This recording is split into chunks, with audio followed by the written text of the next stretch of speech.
เนาะสุดยอดเก่งหลายอืมมันต้องใจมากกะลีได้มันจังเฮ็ดได้พี่น้องเอ้ยเนาะนี่ก็ได้เฮาอยากได้ใหญ่เฮาก็เฮ็ดเอาไม้นี่ใหญ่เนาะอันนี้ไม่แค่มันบ่แม่นบ่กระเจ้าห้องบ้านเจ้าห้องไม้หยังก็ไม่แค่แล้วเพราะว่าถ้าจะเฮ็ดให้เอาตัวใหญ่เฮาก็เฮ็ดใหญ่กว่านี้เนาะปองมันนี่นะนี่จะน้องนี่นะซ่อนกุ้งสิบ่รอดบ่นี่น้องบ่รอดติเนาะ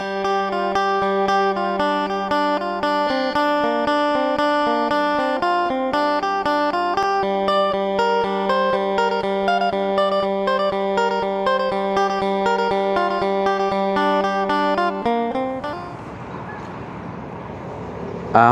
สบายดีเด้อสบายดีและสวัสดีเนาะพ่อแม่พี่น้อง FC บัสสุขสุคนพี่น้องเอ้ยเนาะเปิดภาพมาเข้ามาเยี่ยมร้านนี่ก่อนพี่น้องเอ้ยเนาะทางคนน้อยพี่น้องเอ้ยเนาะโอ้มาเพิ่นก็นอนรับแล้วพี่น้องเอ้ยเนาะ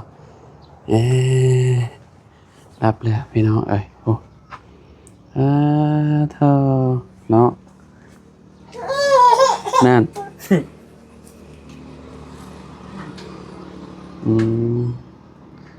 เพิ่นละเมอเนาะ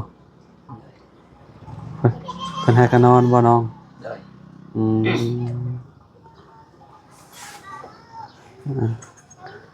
นอนได้เนาะบายดีเด้ออ๋อโทษเป็นอะไรประมาณนี้เนาะให้กันมาแต่ใช้นี่น้องคิดอย่างไปกินยางมาเลยไปแต่จักโมงอ่ะนี่ไปได้5 โมงไปแต่5 โมงเช้าเลยบ่ให้ไปแล้ว2 โมงหนาวว่าบ่แพ้ไปแล้ว2 โมงหนาว2 โมงกลางคืนนี่หนาวแห้งเนาะเลยไปตีหาเอาเนาะเลยแต่ยามหนาวนี่น้ำยางออกหลายบ่ค่อยออกแล้วเด้นี่เริ่มจากเบิดเลยเลยจังน้อยเข้าก็ปิดล่ะยัง2 เดือนอีก2 เดือนปลายนี่เดือนชามเข้าก็ปิดล่ะถอนมันแล้วหรือบ่ยังส่วนหนึ่งยังส่วนหนึ่งเลยยังหลายบ่ยังน้อยเดียวบ่ได้ไปเอาแห้งเพิ่นเนาะเลยยังทาคิดยางคิดยางก่อนเลยโลเท่าใดนั่นนี่น้องยางบ่โล 5,000คือโล 5,000แหละเด้อเมื่อกี้โลเท่าใด 2,500 ฮอด 5,000แล้วนี่เด้อต่อแสดงว่าเจ้าก็สมมุติว่าเจ้าได้หลายโลเจ้าก็ได้หลายเติบได้เนาะปีนี้บ่ได้ปลูกแล้วมันฮะปลูกยางอีกปีนี้เลิกปลูกยางปลูกมันแล้วสิปลูกยางเอาบ่เด้อโอ้บริษัทปลูกให้ได้เพิ่นไล่โล 8,000ได้โล 8,000 ได้ก็คือเจ้าฮักเอาเท่าไรกับเจ้าลายให้ 8,000แบบเฮาปลูกแบบปลูกเขาเองปลูกเฮาเฮ็ดแต่หญ้าเอาเสียหญ้าให้มันใหญ่แล้วคิดขายโล 8,000ให้เราอ๋อก็คือแบบเจ้าเสียไปขายสำได้กระยากระเจ้าเนาะแต่ว่ากระเจ้าให้เจ้าโล 8,000 บ่ได้โอ้ให้โล 8,000 ก็ดีได้เนาะพี่น้อง 8,000 เขาต้องไปขายระหว่าง10ปลายพันพุ่นแหล้วเนาะโลนึงเนาะโล14 15พุ่นแหล้วเขาคิดว่าประมาณนั้นแหละปลูกแล้วบ่หรือว่าจังได๋ยังอันนั้นถอนมันเบิดก่อนได้ส่วนพอแล้วเขาดุดยังทาแต่ปลูกเดือน6นี่แหละเดือน6ลงมือปลูกได้ประมาณจักปีปลูกยางจังได้กรีด5 ปีเวียดว่า5 ปีก็ได้กรีดเนาะได้โอ้เนาะคักอยู่ซะเนาะทุนเราปลูกให้แล้วเฮาเฮ็ดแต่นี่ทุนหยังได้พวกคนเวียดบ่คนเวียดลงทุนให้ได้เฮ็ดแต่หญ้าเอาเสียแต่หญ้านี่แล้วปลูกแล้วเราเฮ็ดให้มันปลูกยางนี่มันก็ดูแลนี่มันก็บ่ยากปานใดติเนาะโดย แบบว่าเสียแต่หญ้ามันแล้วก็ใส่ปุ๋ยบ่ โดยใช้ปุ๋ยเวียดใช้เอง อืม เสียแต่หญ้านั่นแหละ เสียหญ้าให้เพิ่น โดย เออ เอาจักเอา แบบว่าก็เจ้าให้แบบใดนี่ก็เจ้าแบบก็เจ้าเศร้า บ่ปลูกให้ซื่อ โอ้ให้เจ้าซื่อ ๆโดยแล้วขายให้ลาวโล 8,000 ๆต้นเต้นก็บ่ได้ซื้อบ่ บ่ ก็คือแบบกรีดให้กับเจ้าได้ตลอด โดย อืม มันยังลาวออกเองหมดมีแต่ขีดอย่างเดียว ข้อยคิดว่าแบบเพิ่นเศร้าที่เจ้าแล้วก็มาปลูกอันต้นยางใส่ บ่ บ่ได้มีสัญญาอีหยังหรอว่า วิทย์25ปีแล้วเป็นของเฮาเอง อ๋อ คือแบบ25ปี25ใน25ปีนี่ชมเจ้าต้องกรีดให้ชมลาว โดย อืม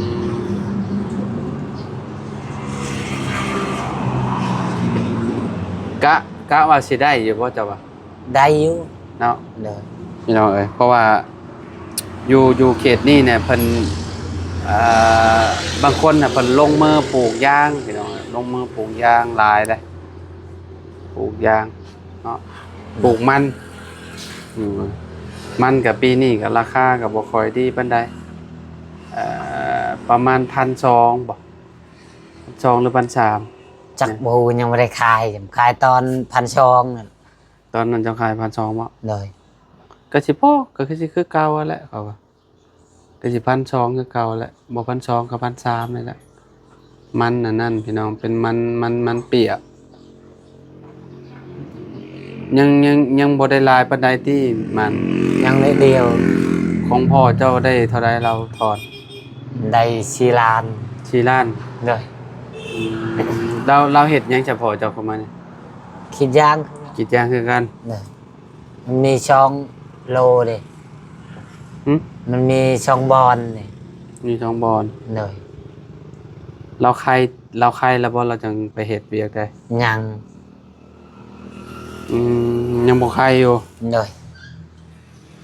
บ่ใครก็ไปเฮ็ดเวียกอยู่เนาะ โดย เราซื้อยากินบ่ บางเทื่อเราก็ซื้อบางเทื่อก็เราบ่มีเงินเราก็บ่ได้ซื้อ เข้าจุมเจ้าเรือจะบ่นั่นน่ะ กำลังสิหมดแหละ อืม เอาเงินคิดยางนั่นแหละซื้อ ชื่อข้าวเปลือกบ่ บ่ข้าวสาร ข้าวสารเลยเนาะดีแล้วซื้อเอาข้าวสารเลย กระสอบ1 65แล้วว่านั่นนี่แม่ จัก เรา ยังบ่ยังบ่ 650,000 ซื้อจำมันยังหมดเขา อืมลูกเป็นอะไรนั่นนี่ย่างล่ะบ่ เรากำเลอะอันนั้น คาน บ่ยืนเองได้แล้ว ยืนเองล่ะบ่ โดย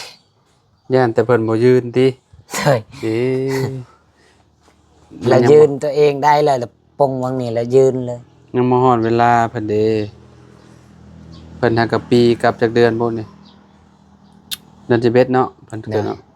ปี2 เดือนเนาะ โดย 2 เดือนนี่แหละ เดือนนี้ก็ยังบ่ได้เบิดซ้ำประมาณปี6-7 เดือนพุ่นแหละคิดว่าจังสิย่างค่อยว่า โดย ก็แล้วแต่คนคือกัน คนย่างไว้ก็ย่างไว้บางทีอันน้ำหม่องนี่เด้น้ำหม่องข้อเข่าเพิ่นยังบ่แข็งเด้ โดย อืม เวลาเรายืนน่ะมันสั่น ชันบ่ โดย ชันหม่องใดหม่องแข็ง มองหัวเข่านะ หม่องหัวเข่าเนาะ โดย อืมใหญ่บัดนี้เนาะ โดย พี่น้องเอ้ยนี่น้องบุญอืมนอนหลับซ้ำลูกข่อย3 ปี ลูกข่อย3 ปีโตน้อยๆน้ำหนักซ้ำกลัวฮอดลูกข่อยน้ำหนัก โดย น้ำหนักลูกข่อยได้เท่าไหร่วะ11 โลน่ะลูกบุญนี่กลัวเลย11 โลเนาะ จักเรายังบ่ได้ติดซ้ำ กลัว กลัว เบิ่งก็ฮู้แล้วแม่น เบิ่งมือตีนเราก็บ่ใหญ่ๆนึงยันระดับ10 13 14 โล เราบ่ค่อยกินข้าวเลย บ่ โดย บ่มากินบ่ โดยบางเรากินแบบอันนั้นกินแต่ข้าวจีแล้วเรากินกันแบบ เอาให้ปลาบ่อาหารเราบ่กิน อืมขนมกินบ่ กิน สไตล์เดียวกันซะกับ ลูกค่อย แต่ข้าวเราบ่ค่อยกินปานใด เข้าถึงว่าสิมีอาหารก็บ่กิน โดย เป็นพวกปลาพวกหยังชิ้นหยังก็แล้วแต่บ่ค่อยอยาก โดย แต่เป็นขนมนี่บ้า บ่ให้ว่าเอาดอกขนมนี่ของแท้อยู่แล้ว ของหมักอยู่แล้ว ขนมหยังฮู้จักเบิดเด็กน้อยบางคนก็กินข้าวหลาย โดย ก็ใหญ่ไว้เนาะพี่น้องเอ้ยเจ้ายังป้อนข้าวไอ้ซีรีแลกแล้วหรือบ่หรือว่า บ่ ข้าวปั้นแล้วบ่นั่นนี่ โดย เพราะว่าแควออกหลายเล่มเลยเนาะ 6 เล่มเลย 6 เล่มแล้วยำได้แหละพี่น้องเอ้ยสามารถป้อนข้าวเหนียวได้แหละเนาะเพิ่นว่าบ่สบายมันน่ะเพิ่นดีเลยแหละเนาะหอยเนาะเป็นหวัดน่ะได้ โดย อืมอากาศเปลี่ยนมื้อนี้เพิ่นร้อนมื้อนี้เอ้ยพี่น้องเอ้ยนับเราอะไรนอนสำนี้จังโมงได้สิตื่นเนาะ จักระบ่ฮู้นำล่ะบ่เทื่อก็นอนนี่บ่เทื่อก็ตื่นก็มี ยามมันเพิ่นอยากตื่นมันก็ตื่นเนาะ โดย พอดีแล้วสบายพอมาแต่เวียกลูกนอน มันจังบ่เมื่อยจะไปอะนะกับเมียเจ้าบ่ บ่ จะไปผู้เดียวเจ้า โดย อันกรีดยางอะไร โดย เมียเจ้าบ่ได้ไปบ่ บ่ตะแลงเราไป เอ้าคือว่าท่าน เมื่อยไป2คนบ่ได้เวลาพักเลย บ่คือบ่ไปพร้อมกันบ่ ไปพร้อมกันตะแลงก็ได้ไปอีกมันบ่แล้วจักเทื่อ เราไปตะแลงก็แล้วเลยนะ เอ้าไปยามเช้าเฮงแล้วก็บ่ยามแลงก็บ่ไปนำกัน มันชาเทื่อก็เมื่อยแล้วก็อยากเมื่อย เอออ๋อคือให้ไปคนละเทื่อ โดย ถ้าไปพร้อมกันแล้วเมื่อยจังมา โดย เอาคือว่าจังซั่น จากตอนนั้นแพ้เห็ดเดี๋ยวนี้มันแดดออกไวเด็ประมาณ9 โมงนี่ก็แดดออกแล้วเลย อืม อยาก ตัว ไป แรกน่ะคือน้องแก๊สไปนี่จังโมงเนาะมาไป 5 โมง ประมาณบ่ายโมงบ่ไป ไปประมาณ2 โมง 2 โมง5 โมงมา เลย อืมก็ดีกว่าบ่มีแนวเฮ็ดดอกพี่น้อยเนาะคันว่าเฮาบ่มีเวียกเฮ็ดเฮงจังสิเฮ็ดไปซะเนาะ เลย เฮ็ดให้เฮ็ดชวนแล้วเท่านั้นแหละพี่น้อยแม่นบ่เอ็ด เลยปีนี้ก็ไม่ได้เฮ็ดให้แล้วหมดเปียดปลูกชนยาง จุมเจ้าซื้อข้าวกินบ่บัดนี้ เลย บ่ได้เฮ็ดให้ใช่ไหมเนาะปีนี้เนาะ เลย อืม เฮ็ดให้ก็มันบ่งามเดี๋ยวก็ปลูกยางแบบเพื่อว่า อืม ปีหน้าอาจแบบมันอันนั้นก็คิดก็ได้หลายอยู่ ม พอได้ชื่อเข้านะโล 8,000 อืมพอได้ซื้อข้าว เลย ข้าวเปลือกนี่บ่ บ่ โล 8,000 ข้าวสารนี่แหละ หึ นั่นยังอ่ะร้านนั่นน่ะเขาปลูกชนยางน่ะปลูกยางก็ขายให้เรา โอ้ยบ่ใช่5 ปี เอาเฮารักษาเพิ่นก็ไล่เงินเด้ ได้เงินคือกันบ่ เลย อ๋อ มือละแชน ไล่ให้ได้ เลย เออโอเคพี่น้อยเนาะเดี๋ยวไปเบิ่งน้องแก๊สเพิ่นก่อนซะจักเด็ดจักหน่อยเนาะ เลย เห็นเพิ่นซานนี่หยังโอ้เป็นเฉยแล้วเนาะเจ้าซานเป็นคือลาวบ่ ว่า ไปเบิ่งเมียเจ้าเฮ็ดก็เด้อ เลย เผาลูกเด้อ เลย เนาะเอาพี่น้องเอ้ยเนาะมาเบิ่งดูสะดุดตาน้องแก๊สนี่นะพี่น้องเอ้ยเนาะอันนี้คือสารเป็นเนาะโอ้คักเด้เนาะสบายดีเด้อ สวัสดี ไอ้หยังอันนี้น้องสารตั้งแต่มื้อใดนี่ โดนได้ ได้เดือนแล้วบ่ เลย อันนี้นี่ได้ อันนี้เพิ่นห้องว่า ดังวิงเนาะ เลย จะไปเฮียนมันนำไผนี่เนาะ ฮะ เปลี่ยนเป็นมาเศร้า ฮียนนำนาสาว เลย เป็นเนาะเจ้าเนาะเจ้าเฮียนจักเดือนเจ้าจังเป็นแกด รายเดือน หลายเดือนบ่ เลย เออโอ้เจ้าสารได้จากดวงเลย แล้วก็รวมเรียน ดวงเดียวลงแรกบ่นี่ เลย อื พอ ม ได้สาน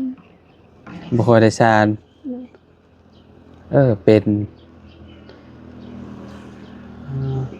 ว่างๆจังได้เฮ็ดเนาะ เลย เจียวใหญ่ซำได้นี่น้องเอาใหญ่กว่านี้บ่ ทางวัดตัวนี้ละ บ่ตัวนี้เด้อพอเลย เลย ใหญ่อยู่นี่เนาะโอ้โอ้โตแล้วเจ้าก็สิตัดไม้มาเฮ็ดอันขอบมันเนาะ เลย ก็อันนี้พี่น้องแล้วก็เอาไปซ่อนแรกๆไผอันนี้เฮ็ดให้เจ้าก่อจอมให้เจ้า เฮ็ดเอง ก่อจอมนี่ก็ก่อเองเลยบ่ เลย โอ้เป็นเบิดเนาะคักเลยน้องแก๊สนี่เก่งเลยพี่น้องเอ้ยเนาะสุดยอดเก่งหลายอืมมันต้องใจมากกะลีได้มันจังเฮ็ดได้พี่น้องเอ้ยเนาะอันนี้ก็ได้เฮาอยากได้ใหญ่เฮาก็เฮ็ดเอาไม้นี่ใหญ่เนาะ เลย อันนี้ไ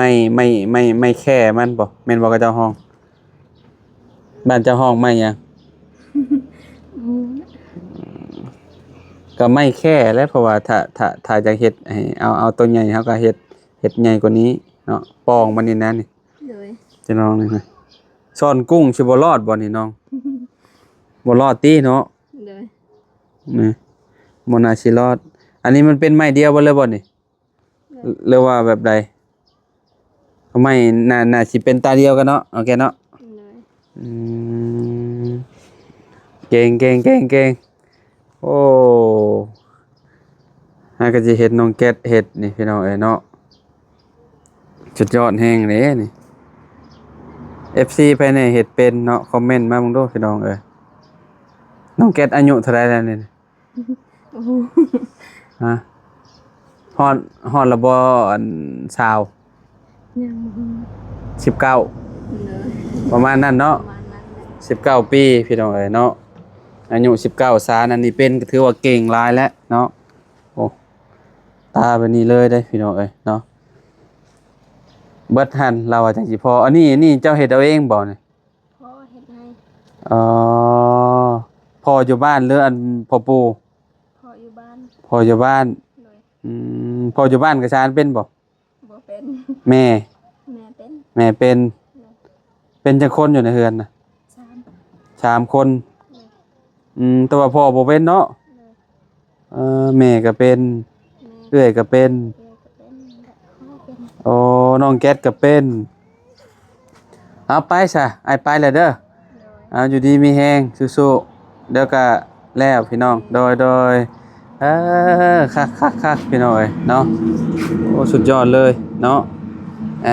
อ้าวพี่น้องเอ้ยเนาะจังได๋ก็อยู่ดีมีแฮงเบ่ทุกคนขอบคุณหลายๆที่ติดตามและเป็นกำลังใจให้เด้อพี่น้องเด้อเนาะสำหรับคลิปนี้เนาะไปแล้วพอกันใหม่พี่น้อง